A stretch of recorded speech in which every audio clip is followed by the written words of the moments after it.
Series का second video start करने जा रहे हैं और इस वीडियो में हम लोग देखेंगे भारत की सीमाएं, भारत के पड़ोसी देश। और ये वीडियो आपके वनडे एग्जाम के पॉइंट ऑफ व्यू से बहुत ज़्यादा इंपॉर्टेंट होने वाला है।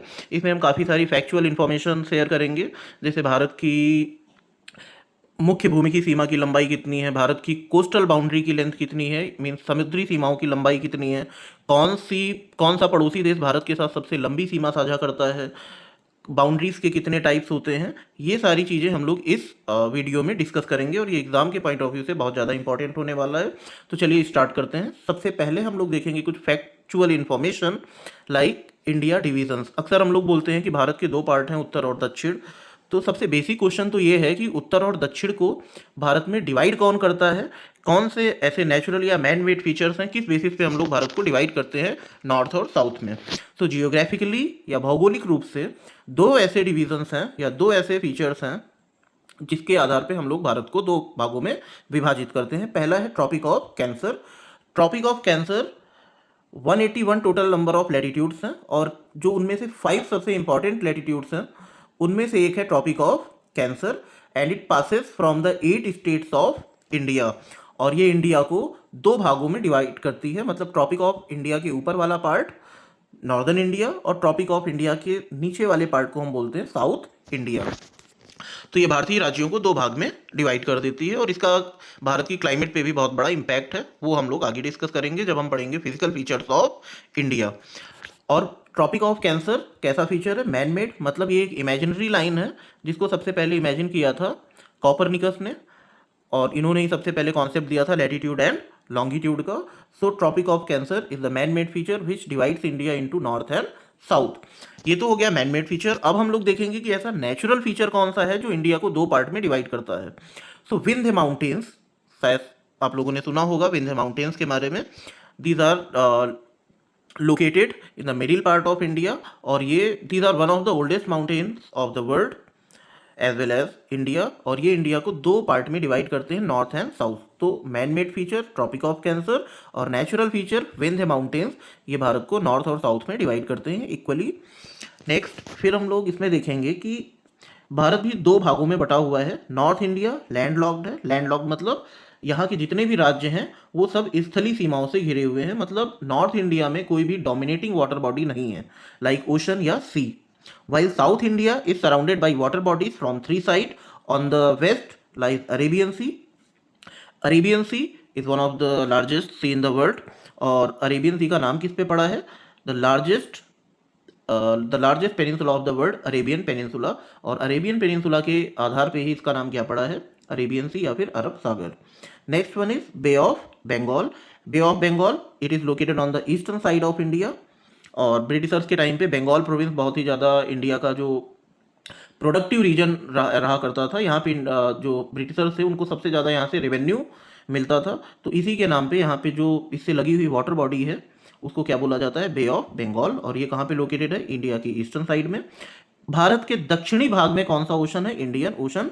That is the third largest ocean in the world after Pacific, Atlantic and third one is Indian ocean and this is the only ocean in the world which is named after India. चलिए आगे आते हैं। अब एक बार हम लोग इसको diagram के थ्रू भी देख लेंगे तो और क्लियर हो जाएगा। ये है ट्रॉपिक ऑफ कैंसर, ये आपको दिखाई दे रही होगी ब्रोकन लाइन। और ये ब्रोकन लाइंस होती है मैप पे, रेड कलर से इसको ड्रॉ किया जाता है।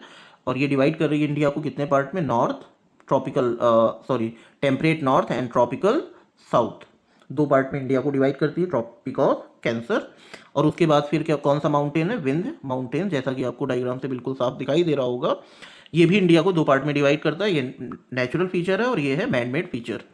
इंडिया के वेस्टर्न साइड में अरेबियन सी, ईस्टर्न साइड में बे ऑफ बंगाल और साउथ साइड में है इंडियन ओशन। चलिए नेक्स्ट स्लाइड पे चलते हैं हम लोग। अब हम लोग सबसे पहले देखेंगे, अपने मेन टॉपिक में आने से पहले हम लोग बाउंड्रीज का मतलब समझेंगे। बाउंड्रीज कितने टाइप की होती हैं और इंडिया में कितने टाइप की बाउंड्रीज हैं इस समय, कौन कौन सी नेचुरल है, कौन सी मैन मेड बाउंड्रीज है, इतना सब हम लोग देखेंगे इसमें। तो सबसे पहले the word boundary derives from the English word bound meaning to bind और confine something that limits a political entity. मतलब किसी भी राज्य की जो निर्धारण होता है वो एक पर्टिकुलर बाउंड्री के थ्रू होता है और उसी को हम क्या बोलते हैं, सीमा। And The word boundary has been derived from the English word bound. A boundary between two or more than countries may be natural in the form of a river, like ओब रिवर एक natural boundary का formation करती है Europe और Asia महाद्वीप के बीच में। तो ये एग्जांपल हो गया आपका प्राकृतिक सीमा का। लाइक माउंटेन अगर हम लोग देखेंगे तो लाइक यूरल माउंटेन्स भी प्राकृतिक रूप से यूरोप और एशिया को अलग करते हैं, मतलब ये भी एक बेहतरीन एग्जाम्पल है प्राकृतिक सीमा का। और फिर आती हैं कुछ मैन मेड लाइन्स। अगर यहाँ पे एक एग्जांपल हम और ले लें प्राकृतिक सीमा का, जैसे कि अराकान योमा माउंटेन्स, जो कहाँ पे लोकेटेड है, म्यांमार में। ये इंडिया और म्यांमार के बीच में प्राकृतिक सीमा का निर्धारण करते हैं, Arakan Yoma hills of the Myanmar. उसके बाद फिर हम लोग एग्जांपल लेंगे कुछ मैन मेड बाउंड्रीज का, like red Cliff line. Red Cliff line किन कंट्रीज के बीच में है? India and Pakistan. McMahon line lies between India and China. 38 degree north parallel line lies between north Korea and south Korea. 49th degree parallel lies between America and Canada. तो these are the examples of some of the man made boundaries. मतलब इन सीमाओं का निर्धारण मनुष्यों के द्वारा किया गया है, और ये बेसिकली एक स्पेसिफाइड क्लियर लाइन होती है जिसके थ्रू दो देशों के बीच में सीमा का जो है मतलब सीमा का विभाजन किया जाता है। अब देखेंगे फिर अगले वीडियो में कि भारत में सीमाओं का निर्धारण कौन करता है, वह भारत में सीमाओं का निर्धारण कब से हो रहा है। बहुत ही इंपॉर्टेंट क्वेश्चन है। तो इंडिया में जितनी भी विदेशी सीमाएं हैं या अंतर्राष्ट्रीय सीमाएं हैं, मीन्स एक्सटर्नल बाउंड्रीज, और भारत के राज्यों की सीमा का निर्धारण मतलब internal boundaries of India, these are demarcated by the Survey of India department. और Survey of India department Bharat का सबसे पुराना डिपार्टमेंट है। ये कब इस्टेब्लिश हुआ था? 1767 में। 1765 में पहला इंडिया में सर्वे किया गया था एज एन एक्सपेरिमेंट, और ये सर्वे सक्सेसफुल रहा था। तो भारत में परमानेंट एक डिपार्टमेंट इस्टेब्लिश कर दिया गया, सर्वे ऑफ इंडिया डिपार्टमेंट। और जैसा कि हम लोगों को पता है कि हर एक डिपार्टमेंट एक मिनिस्ट्री के अंडर में आता है। तो Survey of India department lies under the Ministry of Science and Tech. हाँ, यहाँ पे एक दो चीज़ें और भी हैं। Like Survey of India department Bharat में जितने भी मैप प्रोडक्शन होते हैं, political map, aeronautical charts, physical maps, thematic maps, इन सबको पब्लिश करने का काम भी कौन करता है? Survey of India department. और जितनी भी इंटरनल और एक्सटर्नल बाउंड्रीज हैं इंडिया की, उनके डिमार्केशन का काम भी कौन करता है? Survey of India department. आप लोग यहाँ पे एक काम करेंगे, इंडिया के जो करंट सर्वेयर जनरल हैं उनका नाम मेंशन करेंगे कमेंट बॉक्स में, और साथ साथ में इसकी मिनिस्ट्री भी मेंशन करेंगे। नेक्स्ट है इंडिया की लैंड बाउंड्रीज की लेंथ कितनी है। तो द टोटल लैंड बाउंड्रीज और द फ्रंटियर्स ऑफ इंडिया, इनकी लेंथ है लगभग 15,200 kilometres, and these are one of the longest boundaries in the world. Water boundaries of India are 6,100 kilometres in length. ये जितने भारत के तटवर्ती राज्य हैं उनकी सीमाओं की लंबाई कितनी है? 6,100 किलोमीटर्स। लेकिन अगर हम इसमें आइलैंड ग्रुप्स को भी ऐड कर देते हैं, जितने भी इंडिया में आइलैंड्स हैं, लाइक लक्षद्वीप, अंडमान निकोबार, मिनिकॉय, इन सबको अगर ऐड कर देंगे तो टोटल बाउंड्री की लेंथ हमारी कितनी हो जाती है? 7,516 kilometres. So water bodies including island, इनकी लेंथ कितनी है? 7,516 किलोमीटर्स।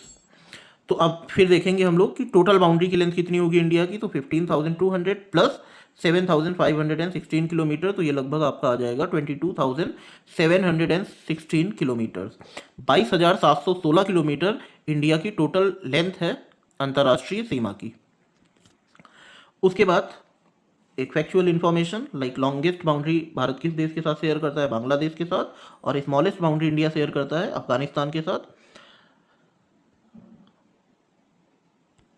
अब आ जाएंगे यहाँ पे कुछ चीज़ें आपकी और भी क्लियर हो जाएंगी डायग्राम के थ्रू। लाइक लैंड बाउंड्री, जैसा कि आप देख रहे हैं, पश्चिम में लैंड बाउंड्री इंडिया की कहाँ से स्टार्ट हो रही है? गुजरात, रन ऑफ कच्छ के पास से। और यहाँ पे कौन सी कंट्री बाउंड्री शेयर कर रहा है इंडिया के साथ? तो यहाँ पे कौन सी कंट्री है? पाकिस्तान। पाकिस्तान के बाद यहाँ पे एक छोटा सा पार्ट है, और ये पार्ट, ये कंट्री कौन सी है? अफगानिस्तान। यहाँ से इंडिया अफगानिस्तान के साथ बाउंड्री शेयर करता है 106 किलोमीटर की, जो कि सबसे छोटी अंतर्राष्ट्रीय सीमा है भारत की अफगानिस्तान के साथ। यहाँ पे इस डायरेक्शन में कौन सी कंट्री आएगी? चाइना, यहाँ पे नेपाल, ये भूटान है यहाँ पे, और फिर चाइना, देन म्यांमार। तो स्थलीय सीमाओं की अगर हम टोटल लेंथ देखेंगे यहाँ से लेके फ्रॉम वेस्ट टू ईस्ट, तो ये लगभग कितनी आएगी? 15,200 किलोमीटर। और साउथ इंडिया में अगर हम लोग देखेंगे तो साउथ इंडिया में तीन तरफ से वाटर बॉडीज़ हैं। सो समुद्री सीमाओं में जो मेन लैंड है, इंडिया के जो मेन लैंड में सिचुएटेड स्टेट्स हैं जो इंडिया की कोस्टल लाइन को टच करते हैं, वो स्टेट कौन कौन से हैं? सबसे पहला गुजरात, महाराष्ट्र, यहाँ पे Goa, the smallest state of India on the basis of area, Karnataka, Kerala, Tamil Nadu, Andhra Pradesh, Orissa and West Bengal. ये सारे कोस्टल एरियाज में सिचुएटेड स्टेट्स हैं और इनकी टोटल लंबाई कितनी है कोस्टल एरिया की? 6100 किलोमीटर। अगर हम लोग इसमें आइलैंड्स की बाउंड्री की लेंथ को भी ऐड कर दें, मतलब अंडमान निकोबार, लक्षद्वीप, मिनिकॉय, यमन की, तो ये लगभग कितनी हो जाती है? 7516 किलोमीटर्स। आई थिंक डायग्राम के थ्रू आपको थोड़ा सा बेटर समझ में आया होगा। नेक्स्ट हम लोग देखते हैं फिर नेबरिंग कंट्रीज ऑफ इंडिया, या भारत के कौन कौन से पड़ोसी देश हैं, किस डायरेक्शन में है वो, और उनके साथ भारत की कौन कौन सी सीमाएं हैं, उनके नाम क्या हैं, इंपॉर्टेंस क्या है उसकी। तो इस क्रम में हम लोग सबसे पहला देश देखेंगे कौन सा है हमारा? बांग्लादेश। बांग्लादेश कहाँ पे लोकेटेड है? भारत के पूर्व में या eastern side of India, and this is the country which shares the longest boundary with India. ये बांग्लादेश भारत के साथ सबसे लंबी सीमा रेखा साझा करता है। कितने किलोमीटर्स की? 4096.7 किलोमीटर्स, 4096.7 किलोमीटर की सीमा रेखा साझा करता है। कौन सी कंट्री? बांग्लादेश। किस डायरेक्शन में? ईस्ट में। What is the capital of Bangladesh? Dhaka. और ये इंडिया की टोटल लैंड बाउंड्री का कितने परसेंट है? 27%। यहाँ पे जो सबसे इंपॉर्टेंट है वो है हमारी बाउंड्री की लेंथ, लॉन्गेस्ट बाउंड्री, और सबसे इंपॉर्टेंट कि कितने भारतीय राज्य बांग्लादेश के साथ सीमा साझा करते हैं। तो पहला स्टेट इसमें कौन सा है? Assam, Indian state that share the boundary with Bangladesh. कौन सा? Assam. What is the capital of Assam? Dispur. Meghalaya, capital Shillong. Meghalaya is the rainiest place या फिर wettest place in the world. यहाँ पे वर्ल्ड की सबसे ज़्यादा बारिश रिकॉर्ड की जाती है, लगभग 1200 सेंटीमीटर एनुअली, और ये इक्वेटोरियल में होने वाली रेनफॉल से भी ज़्यादा है। ऐसे कौन कौन से फैक्टर्स हैं जिसकी वजह से यहाँ पे रेनफॉल सबसे ज़्यादा होती है, ये हम लोग इंडिया के फिजिकल फीचर्स में डिटेल में देखेंगे। Tripura, West Bengal and Mizoram. West Bengal capital Kolkata, Mizoram Aizawl. ये सारे स्टेट किसके साथ ये सारे इंडियन स्टेट किस कंट्री के साथ बाउंड्री शेयर करते हैं? बांग्लादेश के साथ। And the boundary between India and Bangladesh is completely man made. अगले हम लोग देखेंगे, अगला जो हमारा देश है चाइना, कैपिटल बीजिंग, और किस डायरेक्शन में? North and north eastern direction में।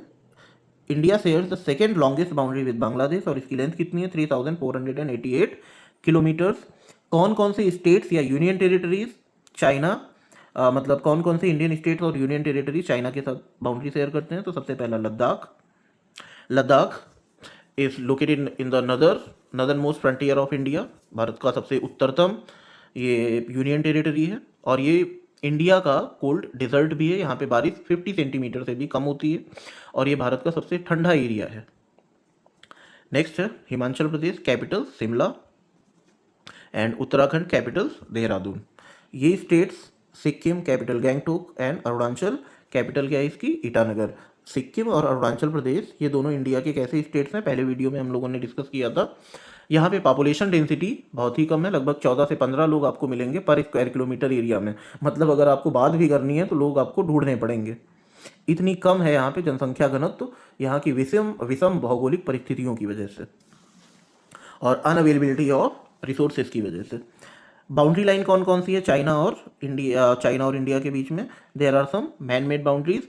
जो नेचुरल बाउंड्री है इंडिया और चाइना के बीच में, that is formed by the Brahmaputra river, और साथ साथ में हिमालयन माउंटेन्स।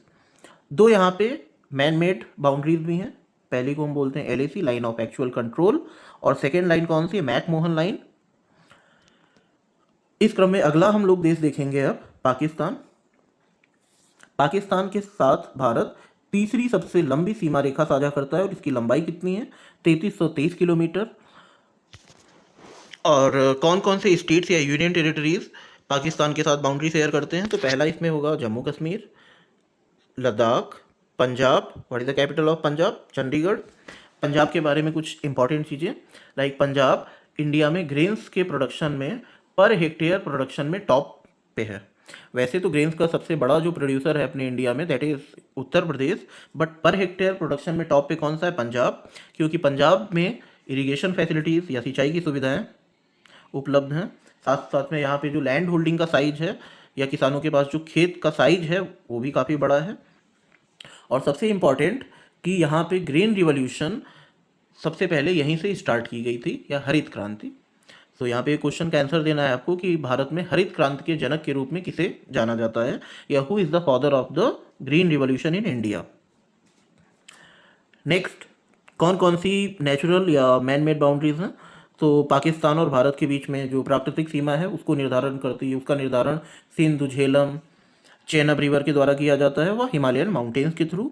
और साथ साथ में यहाँ पे दो मैन मेड लाइंस भी हैं, एक है एलओसी लाइन ऑफ कंट्रोल और सेकेंड लाइन कौन सी है? Red Cliff line, and this line was determined by the sir red Cliff, that's why it is called so. Next हम लोग देखेंगे, हाँ, पाकिस्तान के साथ हमारे कुछ वॉर्स भी हुए हैं और फॉर्चुनेटली पाकिस्तान सारे वॉर हमसे हारा भी है। पहला वॉर हुआ था 1947, सेकेंड 1965, थर्ड 1971 एंड फोर्थ 1999। 1971 के वॉर में ही कौन सी कंट्री एग्जिस्टेंस में आई थी? बांग्लादेश। और 99 के वॉर को ही हम लोग क्या बोलते हैं? कारगिल वॉर। कारगिल कहाँ पे लोकेटेड है? लद्दाख में, और ये वर्ल्ड का one of the coldest place है और साथ साथ में हाईएस्ट बैटलफील्ड भी है वर्ल्ड की। Next, the issue of dispute between India and Pakistan. Bharat और पाकिस्तान का जो मुद्दा है वो अक्सर न्यूज़ में रहता है, अक्सर गोलीबारी, जो हमारी घुसपैठ है, वो समस्याएं आए दिन चलती रहती हैं।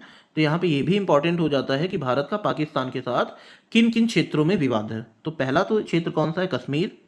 सेकेंड है सियाचिन ग्लेशियर, कहाँ पे लोकेटेड है? ये काराकोरम रेंज में। और सियाचिन ग्लेशियर वर्ल्ड की हाईएस्ट बैटलफील्ड है, means the battlefield which is located on the higher altitude, highest altitude. मतलब जो सियाचिन ग्लेशियर है, पहली बात तो ये इंडिया का सबसे बड़ा ग्लेशियर है जिसकी लेंथ है लगभग 72 किलोमीटर, 72 किलोमीटर्स, और चौड़ाई कितनी है इसकी? लगभग 30 किलोमीटर्स के आसपास सियाचिन ग्लेशियर की। और ये इंडिया में सबसे ज़्यादा अल्टीट्यूड, मतलब समुद्र तल से इसकी ऊंचाई सबसे ज़्यादा है, समुद्र तल से सबसे ऊंचाई पर स्थित battlefield, it is better to say. फिर है रन ऑफ कच्छ। रन ऑफ कच्छ में क्या है? Sir Creek. यहाँ पे भी इंडिया और पाकिस्तान के बीच में डिस्प्यूट है और ये कहाँ पे लोकेटेड है? गुजरात में। यहाँ पे मेन इश्यू क्या है इंडिया का? जो रन ऑफ कच्छ है, भारत इसको एक मार्सी एरिया कंसीडर करता है, मतलब एक दलदली क्षेत्र, और पाकिस्तान इसको कंसीडर करता है एज अ लेक। तो पाकिस्तान का मेन इश्यू ये है कि जलीय सीमा के सहारे यहाँ पे भी हमारा काफ़ी कुछ पार्ट, रन ऑफ कच्छ में भी पाकिस्तान दावा करता है कि हमारा काफ़ी एरिया यहाँ पे भी है। और ऐसा इसलिए बेसिकली करता है क्योंकि रन ऑफ कच्छ का जो बॉटम है वहाँ पे कई सारे नेचुरल रिसोर्सेज हैं, like petroleum and natural gas. अब हम लोग देखेंगे नेक्स्ट कंट्री। नेक्स्ट कंट्री कौन सी है? Next country is Nepal. और नेपाल इंडिया के साथ 4th नंबर का लॉन्गेस्ट बॉर्डर शेयर करती है। कितनी लेंथ है इसकी? 1751 किलोमीटर्स। और कौन कौन से स्टेट्स इंडिया और कौन कौन से इंडियन स्टेट्स नेपाल के साथ बाउंड्री शेयर करते हैं? तो पहला state Uttarakhand, capital Dehradun. Uttarakhand is also known as the Devbhoomi, और यहीं पे ये लोकेटेड है, Valley of Flowers. Uttar Pradesh, capital UP, और ये इंडिया का सबसे पॉपुलस स्टेट है, यहाँ पे जनसंख्या सबसे ज़्यादा है पूरे इंडिया में। इवन वर्ल्ड की कई कंट्रीज़ में इतनी टोटल पॉपुलेशन नहीं है जितनी सिर्फ कहाँ पे है? यूपी में। और उसके भी अपने कई कारण हैं, जैसे यहाँ पे संसाधनों की उपलब्धता है, ग्रेन्स का प्रोडक्शन बहुत ज़्यादा है, तो हर आदमी के लिए जो बेसिक नीड होती है खाना, वो यहाँ पे बहुत ही सस्ता और एम्पल अमाउंट में अवेलेबल है। सिक्योरिटी के पर्पज़ से भी यूपी सही है, क्योंकि पहली बात तो ये कोई इंटरनेशनल बाउंड्री शेयर नहीं करता है किसी भी कंट्री के साथ, तो यहाँ पे गोलीबारी, बॉम्बिंग जैसी कोई घटनाएं नहीं होती हैं। और साथ साथ में ये इंडिया का सबसे सेफ रीजन भी है नेचुरल कैलामिटीज़ के पॉइंट ऑफ व्यू से। ना यहाँ सुनामी आती है, ना यहाँ पे वॉल्केनिक इरप्शन होता है, ना एवलांचेस आते हैं यहाँ पे। सो इस पॉइंट ऑफ व्यू से भी यूपी सबसे सेफ है, और शायद इन्हीं सब वजहों से उत्तर प्रदेश भारत का सबसे ज़्यादा जनसंख्या वाला राज्य है। उसके बाद फिर आता है बिहार, कैपिटल पटना। बिहार के साथ नेपाल की सबसे लंबी सीमा रेखा है। So which state of India share the longest boundary with Nepal? Bihar. Next one is West Bengal and Sikkim. What is the capital of West Bengal? Kolkata. और कोलकाता किस लिए फेमस है? कोलकाता पोर्ट्स के लिए फेमस है, और साथ साथ में कॉटन वगैरह की इंडस्ट्रीज़ के लिए भी, और ये होजरी का जो कपड़ा होता है उसके उद्योग के लिए सबसे ज़्यादा फेमस है, मतलब टेक्सटाइल के लिए। फिर है सिक्किम, कैपिटल गैंगटोक। सिक्किम के बारे में एक फैक्ट और भी है कि सिक्किम में ही इंडिया की हाईएस्ट, जो 3rd हाईएस्ट माउंटेन है वो लोकेटेड है, like Mount Kanchenjunga. Which one is the first highest mountain of the world? Mount Everest, located in Nepal. Second highest mountain Mount K two, located in the Karakoram range of Himalaya. But जो Mount K two Austen Godwin है, ये PoK में आता है, Pakistani occupied Kashmir. तो पाकिस्तान इसको अपने area में लिखता है, मतलब अपना होने का दावा करता है, और भारत इसको अपने एरिया में दिखाता है। नेक्स्ट है म्यांमार। म्यांमार से the fifth longest boundary with India और इसकी लेंथ कितनी है 1643 किलोमीटर्स। कौन कौन से स्टेट्स इंडियन स्टेट बांग्लादेश के साथ सीमा साझा करते हैं? पहला Arunachal Pradesh, capital Itanagar, Nagaland capital Kohima, Manipur capital Imphal, Mizoram capital Aizawl. और यहाँ पे भी कैसी बाउंड्रीज हैं? Natural boundaries in the form of Arakan Yoma hills. ऐसा माना जाता है कि अराकान योमा हिल्स जो है वो हिमालयन माउंटेन्स का सदर्न एक्सटेंशन है, मतलब तो जब दक्षिणतम पॉइंट है वो किस फॉर्म में है? अराकान योमा हिल्स के फॉर्म में। और इसको म्यांमार में बोला जाता है अराकान योमा, और ये बाउंड्री फॉर्म करता है इंडिया और म्यांमार के बीच में। अगली हम लोग देखेंगे, अगला इंडिया का नेबरिंग कंट्री कौन सा है? भूटान। किस डायरेक्शन में आता है? North east. Then this shares the six longest boundary with India. कितनी लेंथ है? 699 किलोमीटर। कौन कौन से स्टेट्स हैं जो सीमा साझा करते हैं भूटान के साथ इंडिया के? Waste Bengal, Sikkim, Assam and Arunachal Pradesh. भूटान पूरे वर्ल्ड का सबसे कह सकते हैं हम लोग कि पीसफुल कंट्री भी है, और वर्ल्ड पॉलिटिक्स में बहुत ज़्यादा इसका इंगेजमेंट नहीं है, और ये अपनी जो मतलब जीडीपी है उसमें, या इसको कह सकते हैं हम लोग कि जो इसका मानव विकास सूचकांक है उसमें ये हैप्पीनेस के क्राइटेरिया को भी लेता है अपने देश में के डेवलपमेंट को जज करने में। Next country is Afghanistan, located on the northwestern side of India, and it shares the smallest international boundary with India. और कितनी लेंथ है उसकी? 106 किलोमीटर यानी 106 किलोमीटर। और Hindu Kush mountains forms the natural boundary between India and Afghanistan. Hindu Kush mountains क्या हैं? ये Himalayan mountains का पश्चिमी विस्तार है, और इसको हिमालयन माउंटेन्स, या इसको हम कह सकते हैं कि हिमालय के पश्चिमी विस्तार जो कि अफगानिस्तान में है, वहाँ पे इसको क्या बोला जाता है? हिंदुकुश माउंटेन्स। यहाँ पे अर्थक्वेक रेगुलर इंटरवल पे आते रहते हैं क्योंकि टेक्टोनिकली एक्टिव जोन है ये हिमालय का। The boundary between Afghanistan and Pakistan is known as the Durand Line, very very important. और ये कब फॉर्म हुई थी? 1896 में, and it was determined by the Sir Henry Mortimer Durand. Next है श्रीलंका एंड मालदीव। ये जो कंट्रीज अभी इसके पहले जितनी भी हम लोगों ने 7 कंट्रीज पढ़ी हैं, ये इंडिया के साथ लैंड बाउंड्री शेयर करती हैं, और इनमें से कुछ वाटर बाउंड्रीज के थ्रू भी इंडिया से जुड़ी हुई हैं। बट अब श्रीलंका और मालदीव ये कंप्लीटली कहाँ पे लोकेटेड है? वाटर बॉडीज में, और ये भारत के साथ समुद्री सीमा साझा करती हैं। तो पहला कौन सा है? Sri Lanka. Sri Lanka is connected with India through पाक स्ट्रेट। स्ट्रेट पे सबसे पहला वीडियो जो मेरा था स्ट्रेट ऑफ हार्मूज पे, वहाँ हम लोगों ने डिस्कस किया था कि स्ट्रेट किसे कहते हैं। So strait, geographically strait is a narrow and shallow water body that connect two land masses. इसी को हम क्या बोलते हैं? स्ट्रेट। तो भारत और श्रीलंका किसके थ्रू कनेक्टेड है? Palk strait. Next one is Maldives, located in Arabian sea and separated by the 8 degree channel from Minicoy in Lakshadweep. जो भारत का लक्षद्वीप है आइलैंड, उसका Lakshadweep means archipelago means a group of island, उसका सबसे जो दक्षिणतम आइलैंड है वो कौन सा है? मिनिकॉय। और मिनिकॉय आइलैंड किस कंट्री के साथ बाउंड्री शेयर करता है? मालदीव के साथ। किस चैनल के through? 8 degree channel. What is 8 degree channel? ये एक्चुअली में 8 डिग्री नॉर्दर्न लैटिट्यूड है जो मैन मेड बाउंड्री फॉर्म करता है मालदीव और इंडिया के बीच में। यहाँ पे हम लोग एक बार और देख लेंगे कि किस कंट्री के साथ इंडिया की कितनी बाउंड्रीज हैं। जब हम लोग ज्योग्राफी में बिना मैप के चीज़ें समझना उतना आसान नहीं होती हैं, और मैप के साथ अगर हम उसे पढ़ते हैं तो हमारा कॉन्सेप्ट बिल्कुल क्लियर हो जाता है, उसमें कोई डाउट नहीं रहता है। सो सबसे लंबी सीमा बांग्लादेश के साथ 4096.7 kilometres. Second longest with China 3488 kilometres. Fourth longest with Pakistan 3323 kilometre. उसके बाद फिर कौन सी कंट्री आएगी? नेपाल 1751 किलोमीटर। नेपाल के बाद फिर आएगा म्यांमार, कितनी लंबी सीमा साझा कर रहा है? 1643 किलोमीटर की। और ये जो इंडियन स्टेट्स हैं ये आपको कमेंट बॉक्स में बताने हैं कि कौन कौन से इंडियन स्टेट इसके साथ बाउंड्री शेयर कर रहे हैं अलग अलग कंट्रीज़ के साथ। म्यांमार के बाद फिर आएगा भूटान। भूटान के बाद फिर लास्ट में सबसे स्मॉलेस्ट बाउंड्री कौन सी आएगी? अफगानिस्तान की। और 2 हमारे पड़ोसी देश हैं समुद्री सीमा साझा करते हैं, जो श्रीलंका एंड मालदीव। और ये है लक्षद्वीप का मिनिकॉय आइलैंड, दिस वन। यहाँ पे ये है 8 डिग्री चैनल सर्कल में, और ये बाउंड्री डिटरमाइन करता है इंडिया और मालदीव के बीच में। तो ये बेसिकली क्या है? 8 डिग्री लैटिट्यूड।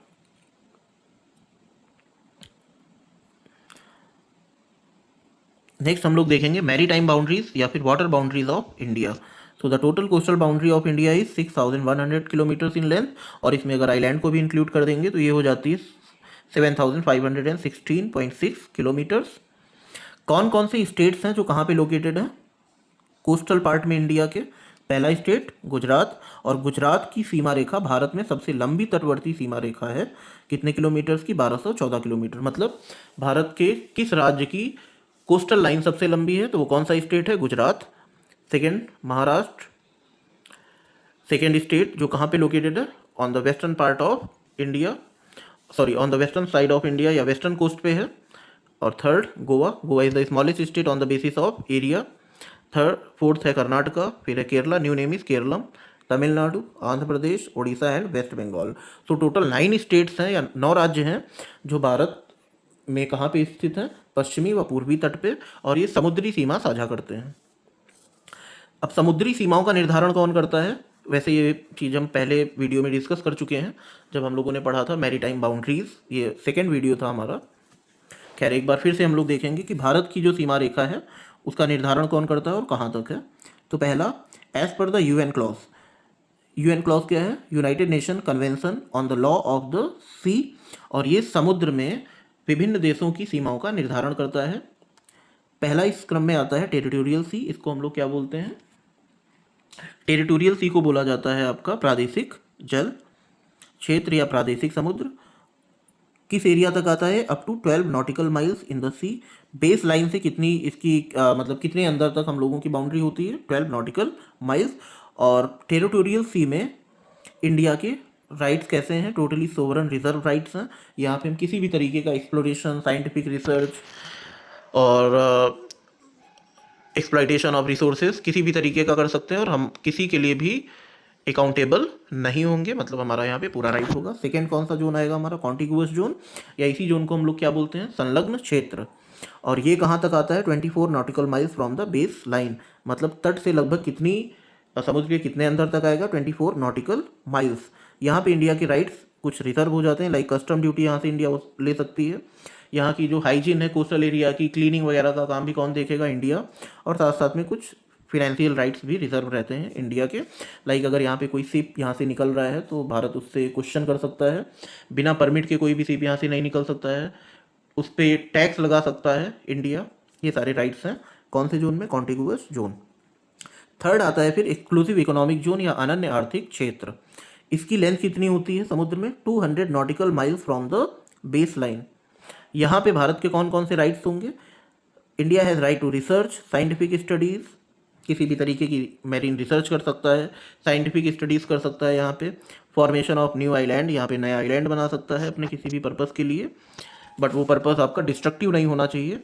और एक्सप्लॉयटेशन ऑफ नेचुरल रिसोर्सेज, जैसा कि आपको पता होगा कि सबसे ज़्यादा जो नेचुरल रिसोर्सेज हैं वो कहाँ पे मौजूद हैं? वो मौजूद हैं हमारे महासागरों में, बट उनका एक्सप्लॉयटेशन इतना आसान नहीं है और उनके लिए बहुत ज़्यादा टेक्निकल एडवांसमेंट की ज़रूरत है। तो अभी उनका उस लेवल पे हम लोग यूज़ नहीं कर पा रहे हैं, और अभी तक हमारे पास जो सबसे ज़्यादा हम लोग रिसोर्सेज यूज़ कर रहे हैं वो इन रिसोर्सेज का कर रहे हैं जो कि लैंड पे अवेलेबल है। नेक्स्ट कैटेगरी कौन सी आती है फिर? हाई सी। हाई सी में सारी कंट्रीज़ के इक्वल राइट होते हैं, और यहाँ पे अगर किसी दो या दो से अधिक कंट्रीज़ के बीच में बाउंड्री को लेकर कोई डिस्प्यूट है तो उसको रिजॉल्व करता है यूएन क्लॉज या United Nation convention on the law of the sea, और ये एक बॉडी है यूनाइटेड नेशंस की। यहाँ पे बेस लाइन हम लोगों ने बार बार देखा है, टर्म यूज हुआ है बार बार, बेस लाइन। तो what is the meaning of the base line? इसको हम लोग डिस्कस करेंगे कि बेस लाइन किसे कहते हैं। So what is the meaning of the base line? An imaginarily straight line joining the undulating coast line.